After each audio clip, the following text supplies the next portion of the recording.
The silence in the grand ballroom was not peaceful. It was the vacuum left behind by violence. The sound of tearing cotton rang out, shockingly loud, cutting through champagne-fueled laughter like a blade. Every eye in the room turned toward the source. A woman in a pale pink Valentino gown stood with her arm raised, triumphant, clutching a shredded piece of white fabric. At her feet, a waitress stood motionless, her crisp uniform torn open at the collar, revealing smooth skin and, incongruously, a flash of expensive emerald silk beneath. "Hello to my beautiful family. Step inside, leave the noise of the world at the door and find your seat. We are more than a channel. We are a sanctuary for stories about the invisible, who refuse to stay that way.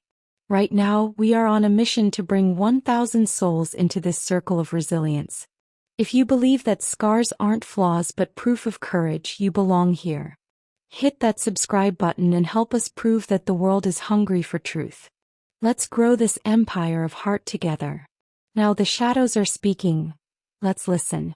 "That's what vermin get for bumping into their betters," the woman hissed, her voice carrying across the stunned crowd. The waitress did not cry. She did not plead or run for a manager. She simply met her attacker's gaze with eyes the color of storm clouds, calm, depthless, and utterly unafraid.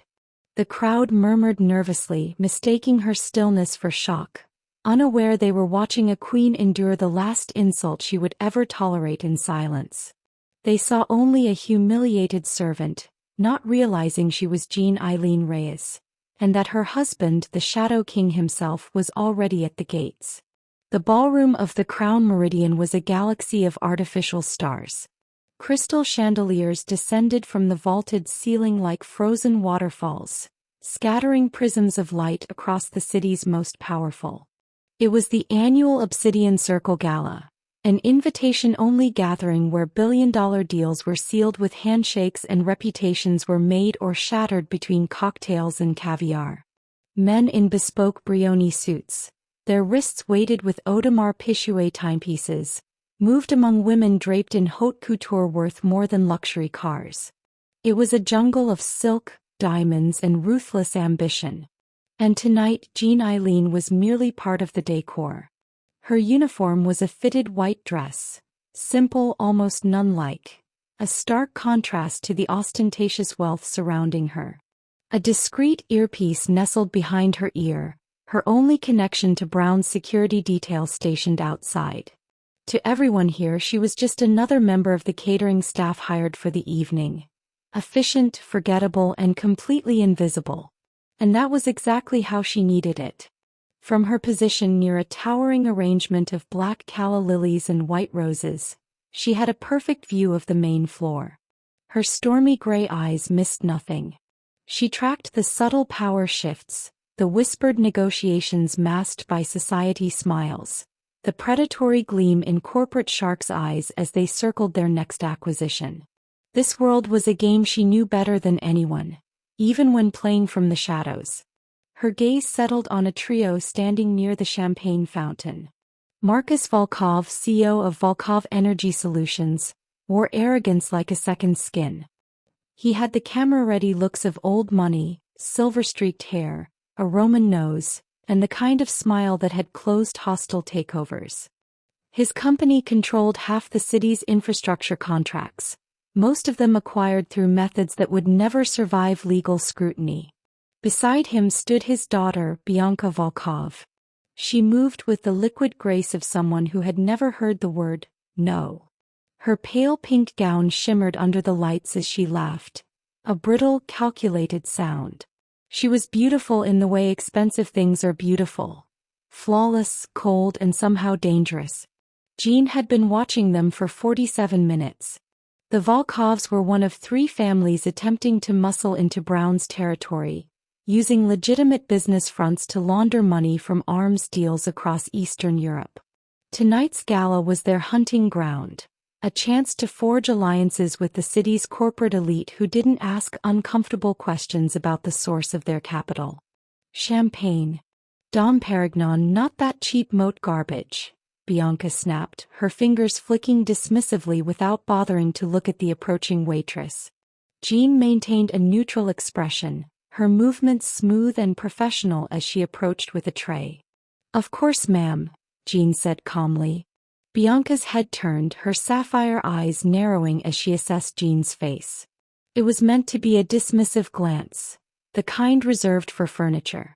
But something flickered in her expression, an instinctive female awareness. Jean wasn't beautiful in the conventional way Bianca was. Her features were sharper, her cheekbones high and defined, her black hair pulled into a severe professional bun. But there was something about her, a natural confidence in her posture, an assurance that no uniform could fully conceal. She was a still lake in a room full of crashing waves, and it was unsettling. "You're new," Bianca said, not a question but an accusation laced with suspicion. "I know all the regular staff here." "Who hired you?" "The hotel brought in additional servers for tonight's event, ma'am," Jean replied evenly, refusing to take the bait. Marcus placed a hand on his daughter's arm, his voice smooth as aged whiskey. "Bianca, darling, let's not interrogate the help. Senator Graves is waiting to discuss the infrastructure bill." Jean moved through the crowd with practiced invisibility, her white uniform a ghost among peacocks. The discreet earpiece tucked behind her ear crackled softly, a barely audible hum that kept her tethered to the real power operating outside these gilded walls. "West Wing clear," came the low voice of Torres, Brown's head of security. 3 SUVs positioned at each exit. "The boss wants a status update." Jean adjusted the champagne flute on her tray, her lips barely moving. "Tell him the targets are engaged. Volkov is working Senator Graves. I need another 20 minutes. Copy that, Mrs. Reyes." Mrs. Reyes. The title felt strange paired with the anonymous uniform she wore, but that was precisely the point. In this world of artificial stars and manufactured power, being underestimated was the sharpest weapon in her arsenal.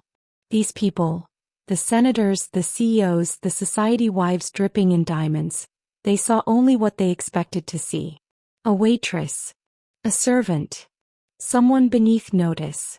They had no idea they were standing in the same room as the woman who had restructured the Reyes empire from a brutal street operation into a shadow government that controlled everything from dock unions to city council votes. Brown was the legend, the name whispered in fear across boardrooms and back alleys alike. But Jean?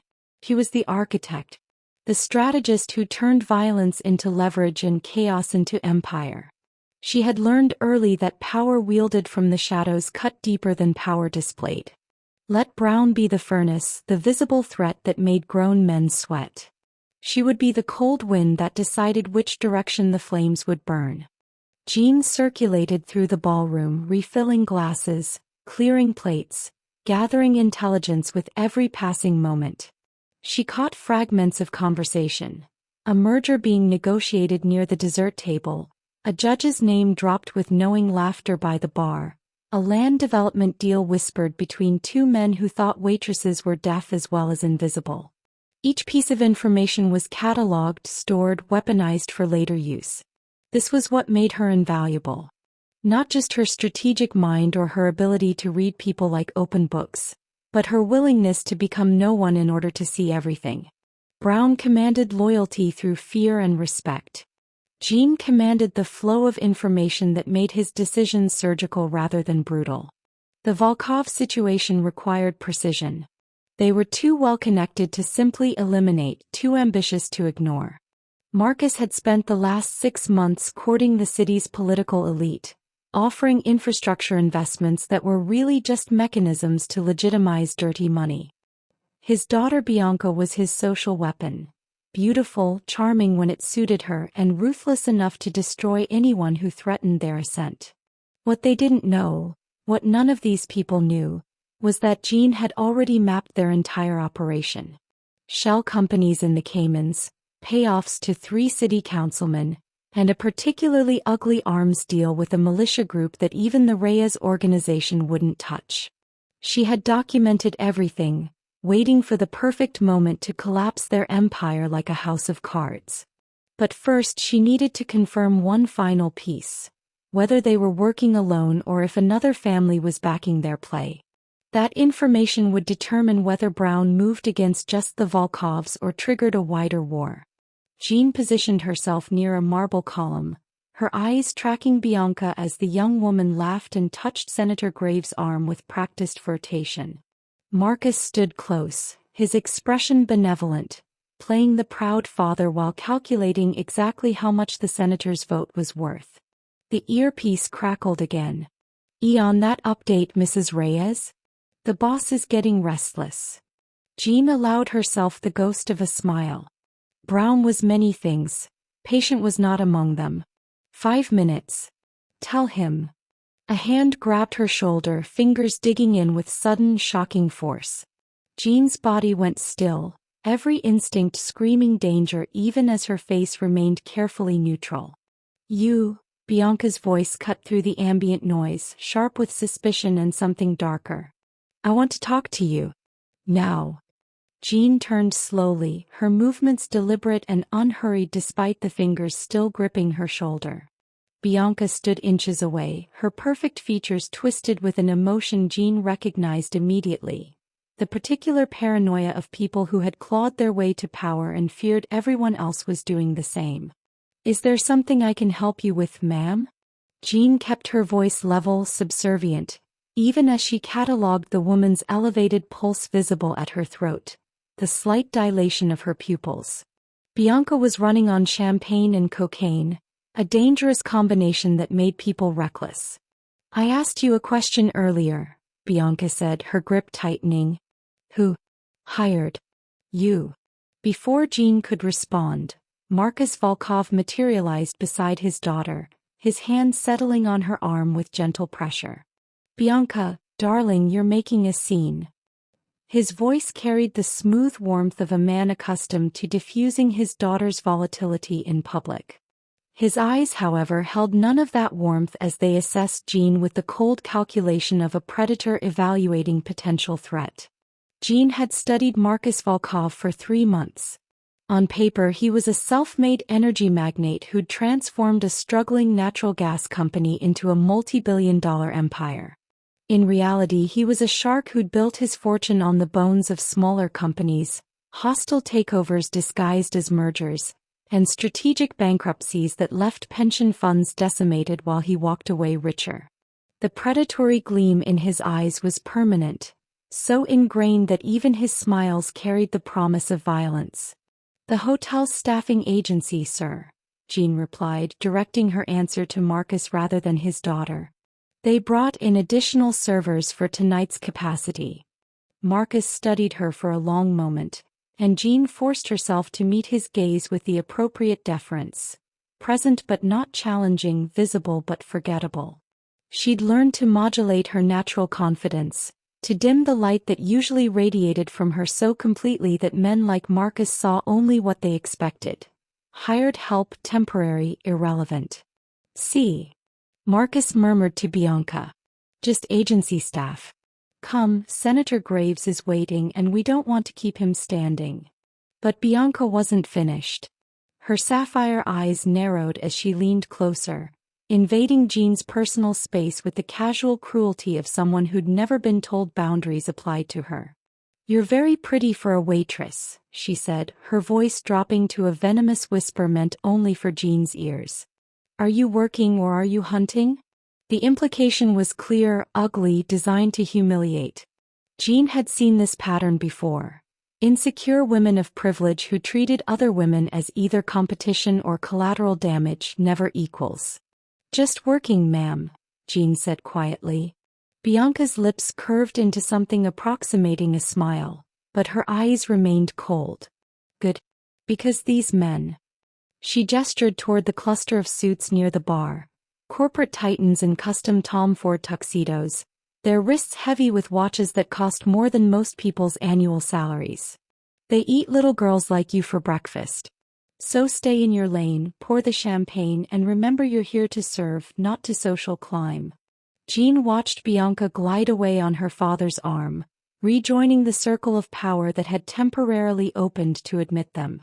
The men Bianca had indicated were indeed the apex predators of the room, Julian Chin, whose pharmaceutical company had buried 3 different lawsuits about opioid distribution. Robert Castellano, a real estate developer who'd displaced entire neighborhoods to build luxury condos. And Viktor Sokolov, whose private security firm was really just a mercenary operation with better PR. Each of them wore their wealth like armor, their custom suits perfectly tailored to bodies maintained by personal trainers and private chefs. But it was their eyes that told the real story, that distinctive gleam of men who viewed the world as territory to be conquered, resources to be extracted, people to be used and discarded. They were predators who'd learned to hunt in boardrooms instead of back alleys, but the appetite was identical. What made them particularly dangerous to the Reyes empire was their legitimacy. These weren't street criminals who could be disappeared or intimidated. They had connections that reached into city hall, state government, federal agencies. They played golf with judges and attended charity galas with senators. Taking them down required more than muscle. It required proof, leverage, the kind of intelligence that could only be gathered from the inside. Which was exactly why Jean was here. Jean continued her circuit through the ballroom, her tray balanced perfectly as she wove between clusters of power brokers and their ornamental companions. The earpiece remained silent. Torres knew better than to interrupt during active surveillance, but she could feel the weight of Brown's security detail beyond the walls, waiting for her signal. She was approaching the Volkov circle again, angling for a better position to hear the conversation between Marcus and Senator Graves, when Bianca's voice cut through the ambient noise like breaking glass. "Waitress." Jean turned.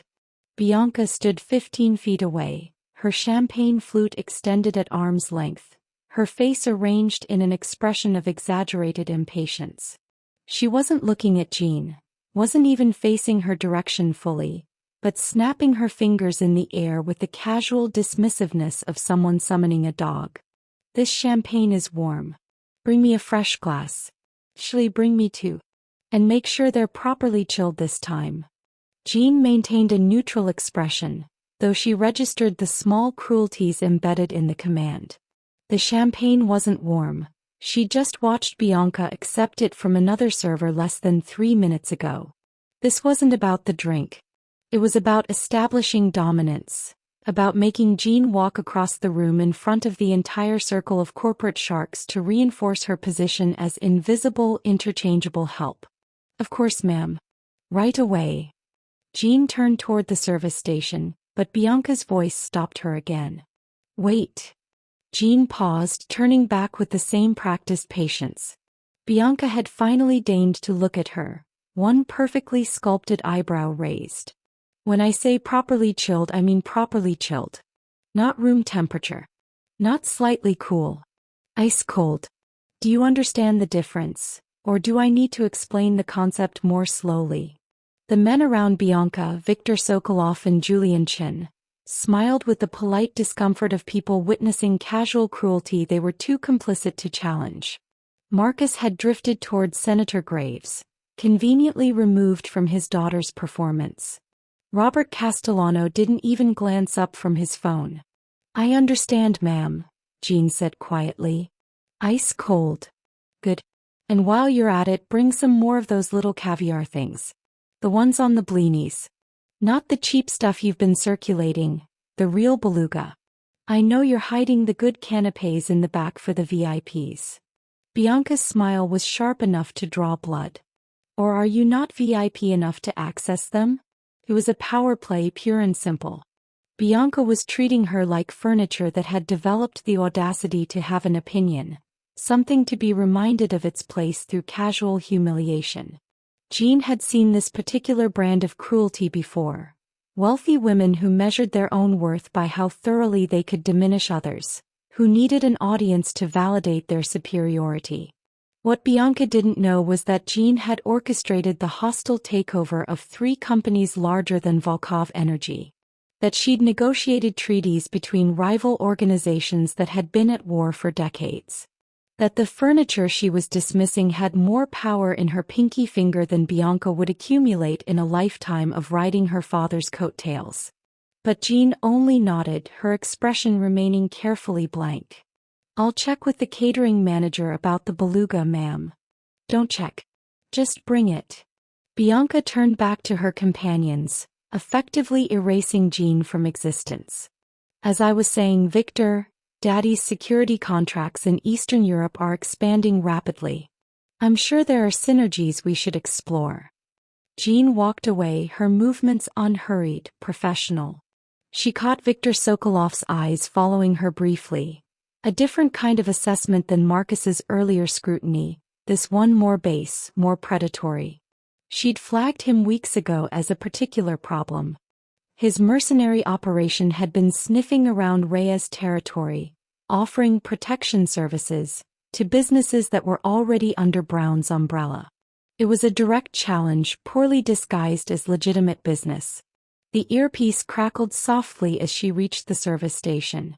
Torres's voice was carefully neutral. Status. Jean adjusted the champagne bottles in the ice bucket, her back to the room. Target is insecure and aggressive. Useful. She paused, selecting 2 fresh flutes. She's going to escalate. Do you want us to move in? Negative. Let it play out. I need her emotional, not careful. Because emotional people made mistakes. And Jean needed Bianca Volkov to make a very public, very unforgivable mistake. Jean returned with the champagne, the glasses beating with condensation, cold enough to satisfy even Bianca's manufactured standards. She approached the circle with the same invisible professionalism, extending the tray toward the young woman who stood at its center like a queen holding court. Bianca took a glass without acknowledgement, didn't even glance at Jean as she continued her conversation with Viktor Sokolov about security infrastructure in Budapest. Jean should have been dismissed, should have faded back into the background noise of clinking crystal and orchestral music. But something stopped her. Bianca's eyes. They flicked toward Jean, just for a heartbeat, and in that micro-expression Jean saw something dangerous. Recognition. Not of her identity, but of something equally threatening. The instinctive awareness one apex predator has for another. You're still here, Bianca said, her voice cutting through Victor's response mid-sentence. She turned fully toward Jean now, champagne glass held loosely in her manicured fingers. Why are you still here? I apologize, ma'am. I was waiting to see if you needed anything else. What I need is for you to stop hovering. Bianca's sapphire eyes narrowed, studying Jean's face with the intensity of someone trying to solve a puzzle that shouldn't exist. You're very poised for a waitress. The observation landed like a stone in still water. Victor and Julian both looked up now, their attention drawn by the shift in Bianca's tone from casual cruelty to something sharper, more focused. Jean kept her expression neutral, subservient. I've worked in hospitality for several years, ma'am. Professionalism is part of the job. Bianca took a slow sip of champagne, never breaking eye contact. What agency did you say you were with? Elite Events Staffing, ma'am. I've never heard of them. It was a lie. Elite Events was one of the premier staffing companies in the city, but Bianca delivered it with absolute confidence, watching for Jean's reaction. They're based in the financial district, Jean replied evenly. They primarily serve corporate events and private functions. Bianca circled Jean slowly, a predator examining prey from every angle. The conversation around them had died completely. Viktor Sokolov watched with vague amusement. Julian looked uncomfortable, like a man who recognized trouble brewing but lacked the courage to intervene. You know what I think? Bianca stopped directly in front of Jean, close enough that her perfume, something expensive and heavy, probably Clive Christian, was almost suffocating. I think you're lying. Jean's pulse remained steady, her breathing unchanged. Years of negotiations with men who would kill her without hesitation had taught her perfect control over her physical responses. I assure you, ma'am, You stand wrong, Bianca interrupted, her voice dropping to something almost conversational, which somehow made it more menacing. You look people in the eye wrong. You don't flinch when I snap at you. Most waitresses, most people in general, they shrink. They apologize. They make themselves smaller. She leaned in, her eyes glittering with something between suspicion and excitement. But you don't. You stand there like you own the room, like you're doing me a favor by bringing me champagne. The accusation hung in the air, dangerous because it was partially true. Jean had spent years cultivating the ability to command rooms, to project authority even when standing in the shadows. It was instinct now, muscle memory she couldn't fully suppress even when wearing a waitress uniform. I apologize if my demeanor has been inappropriate, Jean said carefully. That wasn't my intention. See? Even your apology sounds condescending. Bianca's smile was triumphant now, like she'd uncovered a conspiracy. He turned to Victor. Doesn't she sound condescending? Like she's talking to children. Victor shrugged, losing interest. Bianca, darling, you're reading too much into. No. Bianca's voice sharpened. No, I'm not. I know exactly what this is. She spun back to Jean, her expression transforming into something ugly. You're one of those social climbers, aren't you? One of those pretty little parasites who takes waitressing jobs at events like this hoping to catch some rich man's eye. Hoping to trade up. The accusation was so absurd that Jean almost laughed. But she recognized the danger in it. Bianca had latched onto a narrative that explained Jean's composure in terms she could understand. A gold digger. A threat to her territory. Ma'am, I can assure you. You can assure me of nothing. Bianca's voice rose, drawing attention from nearby groups. I've seen 100 girls like you. Different face, same desperate ambition. Bianca stepped closer, eliminating the already narrow space between them. Her champagne glass trembled slightly in her hand, not from fear, but from the particular rage of someone whose paranoia had found a target. The circle of corporate sharks had gone silent, watching with the detached interest of spectators at a gladiatorial match. You think I don't recognize your type? Bianca's voice had dropped to a venomous whisper, meant to be private but loud enough that everyone within 10 feet could hear. You're probably sitting in some studio apartment in a bad neighborhood, wearing stolen designer perfume, practicing your smile in the mirror. Thinking tonight's the night you hook someone with an 8-figure net worth. Jean remained perfectly still, her hands clasped in front of her, her expression neutral. But she was hyper-aware of the shifting dynamics around them. Julian Chen had pulled out his phone, probably texting someone. Viktor Sokolov was smiling now, enjoying the entertainment. Markus Volkov had noticed the commotion and was moving back toward his daughter, his expression tight with the controlled irritation of a man whose carefully orchestrated evening was being derailed.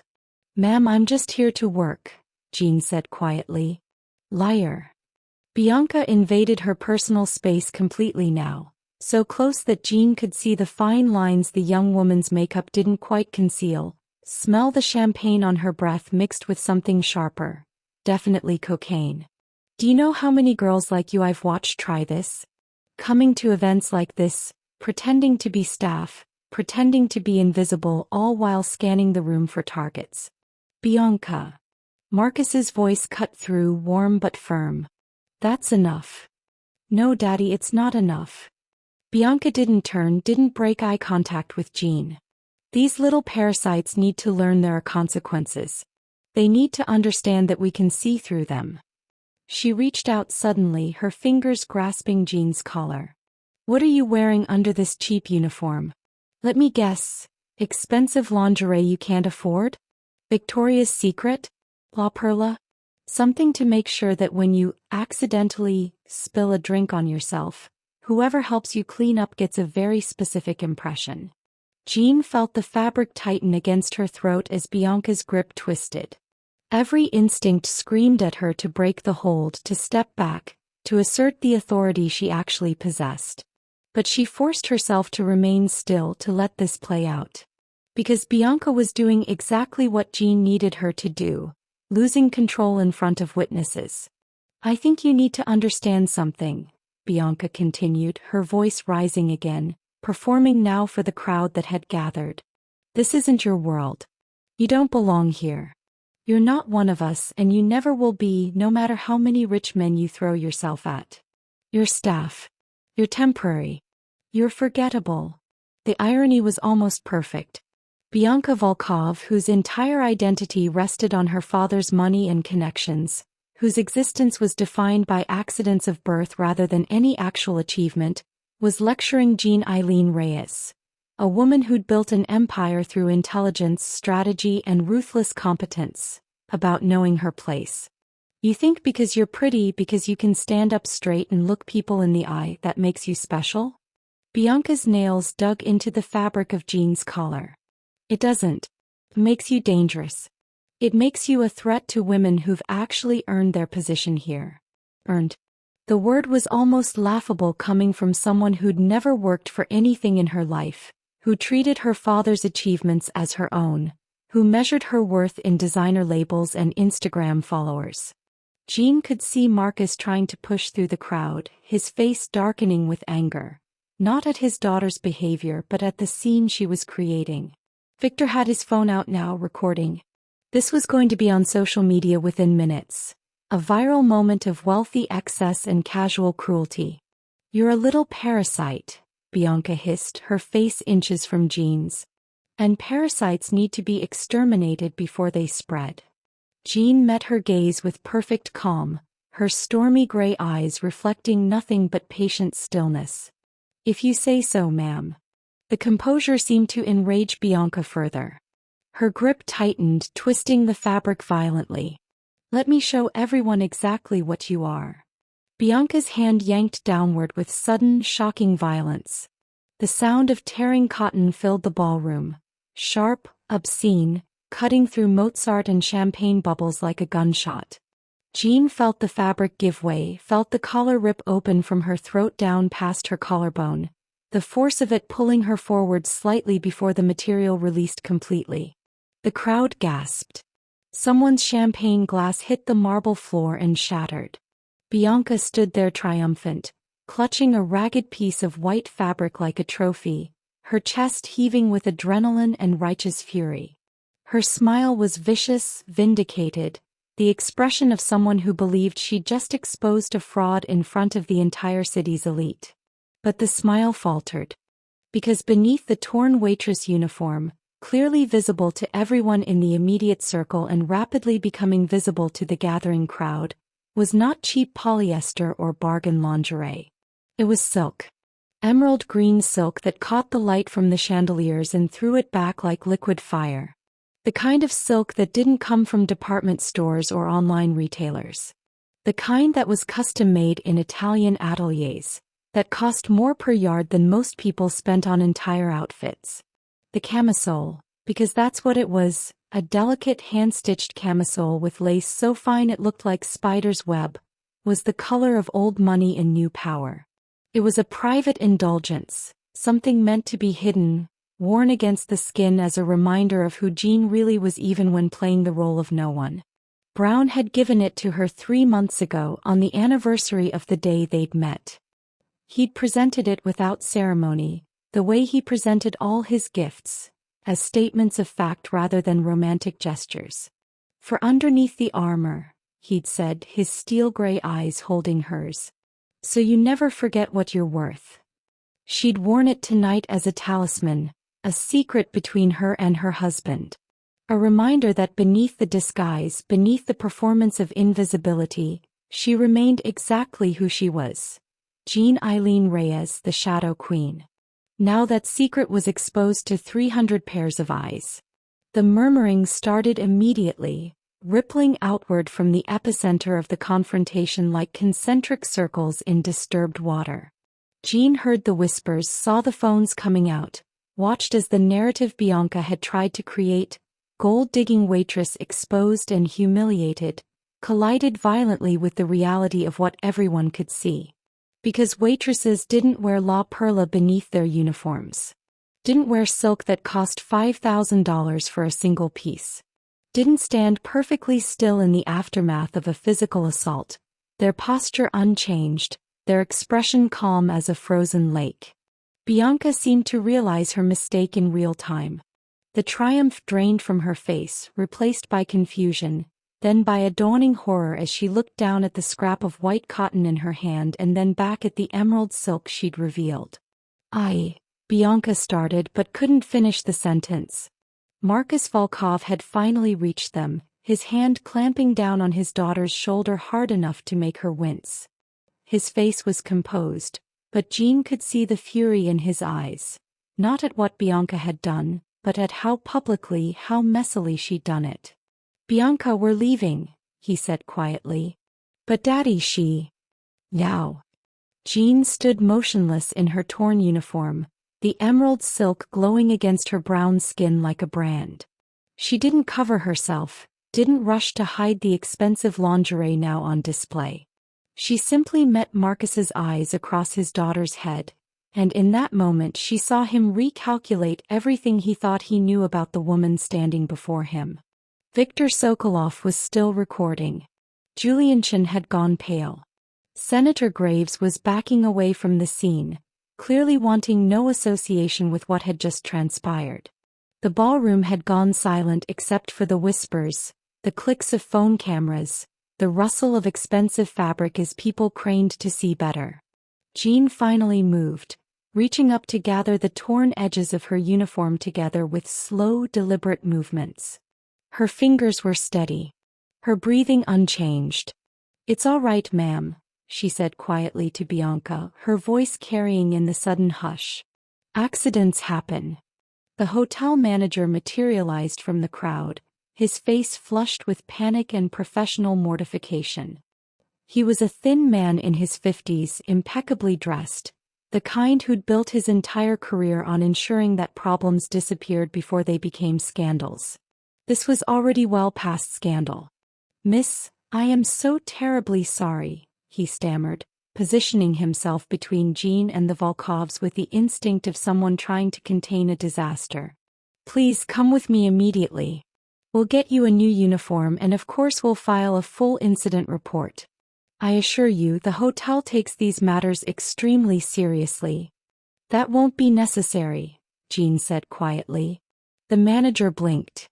"I'm sorry. I said that won't be necessary." Jean's voice remained calm, almost gentle, as she carefully gathered the torn edges of her uniform. "No incident report. No complaint." Around them the whispers intensified. This was wrong. This wasn't how the scene was supposed to play. The humiliated waitress was supposed to cry, to flee, to make a scene that would justify security escorting her out. Or she was supposed to rage, to threaten lawsuits, to give Bianca's lawyer something to work with, a way to reframe the narrative as mutual combat rather than one-sided assault. Jean did neither. Instead, she reached for the torn piece of fabric still clutched in Bianca's hand. The young woman released it automatically, her fingers going slack, her face a mask of confusion and growing dread. Jean took the scrap of white cotton and began to fold it. Her movements were precise and unhurried, each crease exact, as though she were handling fine linen rather than a ruined uniform. She folded it once, twice, 3 times, until it was a neat square small enough to fit in her palm. The ballroom had gone completely silent. Even the orchestra had stopped playing, the musicians watching the scene unfold with the rest of the crowd. "Miss, please," the manager tried again, his voice cracking slightly. "At least allow us to provide you with alternative clothing. You can't continue working in." "I won't be continuing," Jean said, still not raising her voice, still not showing any emotion beyond that terrible, preternatural calm. She tucked the folded fabric into her apron pocket, then turned her attention to the torn collar of her uniform, adjusting it so that the rip was less revealing, her fingers working with the same unhurried precision. It was the calmness that was terrifying people, Jean realized. They could have handled tears. They could have handled anger. Both were expected, understandable, human. But this absolute stillness in the face of public humiliation and physical assault, this suggested something else entirely. This suggested someone who'd experienced far worse and survived. Someone who viewed this incident not as a trauma but as a minor inconvenience, barely worth acknowledgement. Or worse, someone who was simply waiting, calculating, planning a response that would come later in a time and place of her choosing. Bianca seemed to sense this. She'd gone very pale beneath her makeup, her earlier bravado evaporated. I didn't mean, it was just, she was being so. It's fine, Jean said, cutting off the stammered justification. She finally looked directly at Bianca, her stormy gray eyes meeting the young woman's sapphire ones. Really? It's fine. The words should have been reassuring. They were delivered in a tone that could have been called forgiving, gracious even. But something in Jean's gaze, in the absolute flatness of her expression, made them sound like a threat. Like a promise. Markus Volkov understood. Jean saw it in the way his hand tightened on his daughter's shoulder, in the muscle that jumped in his jaw. He'd built an empire through violence disguised as business. He recognized someone who operated in the same language. We should compensate you, Markus said, his voice measured. For the uniform. For your time. For any distress this incident may have caused. Jean turned her attention to him, and for just a moment she let the mask slip. Let him see exactly who he was dealing with. Let him glimpse the woman who stood in the shadows of an empire that made his energy company look like a lemonade stand. That won't be necessary, Mr. Volkov, she said, his name falling from her lips with perfect, devastating precision. I know exactly who you are. And now you know exactly who I am. The use of his name landed like a physical blow. Markus Volkov's expression shifted from controlled concern to sharp, focused attention. Around them, the crowd leaned in slightly, sensing that something fundamental had changed in the dynamic of this confrontation. I'm sorry, Markus said carefully, his voice stripped of its earlier warmth. Do we know each other? Jean smiled, and it was nothing like the subservient expressions she'd worn all evening. This smile was cold, clinical, the smile of a surgeon about to make the first incision. She adjusted her torn uniform one final time, then straightened to her full height, and the transformation was startling. Gone was the invisible waitress, the woman who'd moved through the room like furniture. In her place stood someone else entirely. Someone who commanded space rather than apologized for occupying it, whose posture radiated authority that had nothing to do with expensive clothing or social position. We don't, Jean said. But I know you, Markus. I know Volkov Energy Solutions itemized 47 employees last quarter while reporting record profits. I know about the shell companies in Grand Cayman, specifically Meridian Holdings LLC and Apex Energy Partners, both registered to your lawyer's office address. I know you've been routing Eastern European arms money through infrastructure contracts, cleaning it through legitimate municipal projects in 3 different states. The color drained from Markus's face. Around them, the crowd had gone deathly silent. Jean continued, her voice never rising above conversational volume, each word delivered with devastating precision. I know about the payoffs to Councilman Davies, Senator Graves, and Judge Morrison. $50,000 to Davies for the dock rezoning vote, $75,000 to Graves for the Energy Commission appointment, and a very generous $100,000 to Morrison to ensure certain contract disputes never make it to trial. Who the hell are you? Viktor Sokolov had stepped forward, his earlier amusement replaced by something harder, more dangerous. Jean didn't even glance at him. Her eyes remained locked on Markus, watching the calculations running behind his gaze, the rapid reassessment of threat levels. And Bianca, she said, finally turning her attention to the young woman who'd started this whole scene. Bianca Volkov, 26 years old, bachelor's from Vassar that daddy bought with a new library wing. Currently unemployed but listed as VP of Strategic Initiatives at Volkov Energy despite never attending a single board meeting. Bianca made a small sound, something between a gasp and a whimper. 3 DUIs expunged from your record, courtesy of your father's legal team. A reputation among the city's social circuit as unstable, vindictive, And, according to the wives you've publicly humiliated at events just like this one, desperately insecure. Jean's voice remained clinically neutral, as though she were reading from a medical chart rather than destroying someone's social standing. The general consensus is that you're your father's greatest liability, a loose cannon he can't control but can't disown because you're his only child. You have no right, Bianca started, but her voice cracked. I have every right, Jean said quietly. Because while you were treating me like vermin, like furniture, like something you could destroy for entertainment, I was doing my job. Which wasn't serving champagne. He paused, letting that sink in. It was watching you. Learning you. Documenting everything you and your father have built on blood money and bribes. The hotel manager had backed away, clearly wanting no part of whatever this had become. Julian Chin was edging toward the exit. Senator Graves had already disappeared. Marcus's hand had moved to his phone, but he hadn't pulled it out yet. He was still calculating, still trying to determine if this was a bluff, a con, or something far more dangerous. The Reyes organization, Jean said, and watched recognition detonate across Marcus's face like a grenade. Perhaps you've heard of it? Perhaps you've heard of my husband, Brown Reyes? She smiled again, that terrible cold smile. The man you've been trying to muscle out of his territory for the past 6 months with your legitimate business fronts and your political connections? Oh God, Bianca whispered. Your infrastructure play in the dock district, your security contracts that overlap with our protection services, your attempts to buy loyalty from businesses that already know who they answer to. Did you really think we wouldn't notice? Did you think we'd just let it happen? The temperature in the ballroom dropped. It wasn't metaphorical. Jean watched as the people nearest the entrance visibly shivered, watched as conversations died mid-sentence, watched as 300 heads turned in perfect synchronization toward the massive doors that had just opened at the far end of the hall. Brown Reyes stood in the doorway like a figure carved from granite and violence.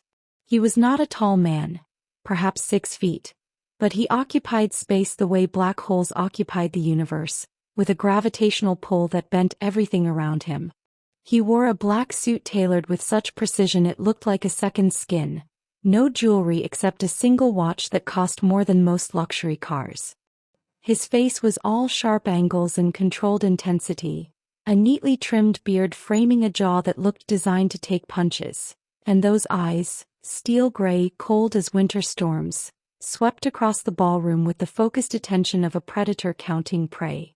Behind him, framed in the doorway like an honor guard, stood 6 men in identical dark suits. Torres was closest, his hand resting casually near his jacket in a way that suggested the firearm underneath was more comfort than threat. The others fanned out with military precision, their presence transforming the elegant ballroom into something else entirely. A cage, a trap, a judgment hall. Brown's eyes found Jean immediately, locked onto her across the sea of frozen socialites and corporate sharks. His gaze traveled from her face down to the torn uniform, to the emerald silk visible beneath it, then back up to her eyes. Something flickered in his expression. Not quite anger, not quite concern, something colder and more purposeful. Marcus Volkov understood. Jean saw it in the way his hand tightened on his daughter's shoulder, in the muscle that jumped in his jaw. He'd built an empire through violence disguised as business. He recognized someone who operated in the same language. We should compensate you, Marcus said, his voice measured. For the uniform. For your time. For any distress this incident may have caused. Jean turned her attention to him, and for just a moment she let the mask slip. Let him see exactly who he was dealing with. Let him glimpse the woman who stood in the shadows of an empire that made his energy company look like a lemonade stand. That won't be necessary, Mr. Volkov, she said, his name falling from her lips with perfect, devastating precision. I know exactly who you are. And now you know exactly who I am. The use of his name landed like a physical blow. Marcus Volkov's expression shifted from controlled concern to sharp, focused attention. Around them, the crowd leaned in slightly, sensing that something fundamental had changed in the dynamic of this confrontation. "I'm sorry," Marcus said carefully, his voice stripped of its earlier warmth. "Do we know each other?" Jean smiled, and it was nothing like the subservient expressions she'd worn all evening. This smile was cold, clinical, the smile of a surgeon about to make the first incision. She adjusted her torn uniform one final time, then straightened to her full height, and the transformation was startling. Gone was the invisible waitress, the woman who'd moved through the room like furniture. In her place stood someone else entirely. Someone who commanded space rather than apologized for occupying it, whose posture radiated authority that had nothing to do with expensive clothing or social position. "We don't," Jean said. "But I know you, Marcus. I know Volkov Energy Solutions itemized 47 employees last quarter while reporting record profits. I know about the shell companies in Grand Cayman, specifically Meridian Holdings LLC and Apex Energy Partners, both registered to your lawyer's office address. I know you've been routing Eastern European arms money through infrastructure contracts, cleaning it through legitimate municipal projects in 3 different states." The color drained from Marcus's face. Around them, the crowd had gone deathly silent. Jean continued, her voice never rising above conversational volume, each word delivered with devastating precision. "I know about the payoffs to Councilman Davies, Senator Graves and Judge Morrison. 50,000 to Davies for the dock rezoning vote, 75 to Graves for the Energy Commission appointment, and a very generous 100,000 to Morrison to ensure certain contract disputes never make it to trial." "Who the hell are you?" Viktor Sokolov had stepped forward, his earlier amusement replaced by something harder, more dangerous. Jean didn't even glance at him.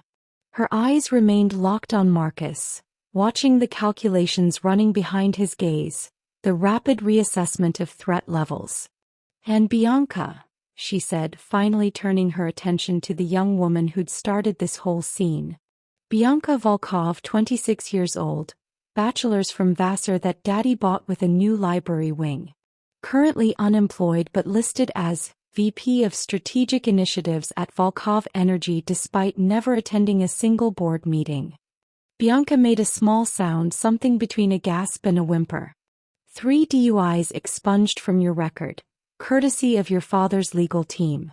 A reputation among the city's social circuit as unstable, vindictive, and, according to the wives you've publicly humiliated at events just like this one, desperately insecure. Jean's voice remained clinically neutral, as though she were reading from a medical chart rather than destroying someone's social standing. "The general consensus is that you're your father's greatest liability, a loose cannon he can't control but can't disown because you're his only child." "You have no right," Bianca started, but her voice cracked. "I have every right," Jean said quietly. "Because while you were treating me like vermin, like furniture, like something you could destroy for entertainment, I was doing my job. Which wasn't serving champagne." He paused, letting that sink in. "It was watching you, learning you, documenting everything you and your father have built on blood money and bribes." The hotel manager had backed away, clearly wanting no part of whatever this had become. Julian Chin was edging toward the exit. Senator Graves had already disappeared. Marcus's hand had moved to his phone, but he hadn't pulled it out yet. He was still calculating, still trying to determine if this was a bluff, a con, or something far more dangerous. "The Reyes organization," Jean said, and watched recognition detonate across Marcus's face like a grenade. "Perhaps you've heard of it? Perhaps you've heard of my husband, Brown Reyes?" She smiled again, that terrible cold smile. "The man you've been trying to muscle out of his territory for the past 6 months with your legitimate business fronts and your political connections?" "Oh God," Bianca whispered. "Your infrastructure play in the dock district, your security contracts that overlap with our protection services, your attempts to buy loyalty from businesses that already know who they answer to. Did you really think we wouldn't notice? Did you think we'd just let it happen?" The temperature in the ballroom dropped. It wasn't metaphorical. Jean watched as the people nearest the entrance visibly shivered, watched as conversations died mid-sentence, watched as 300 heads turned in perfect synchronization toward the massive doors that had just opened at the far end of the hall. Brown Reyes stood in the doorway like a figure carved from granite and violence. He was not a tall man, perhaps 6 feet, but he occupied space the way black holes occupied the universe, with a gravitational pull that bent everything around him. He wore a black suit tailored with such precision it looked like a second skin, no jewelry except a single watch that cost more than most luxury cars.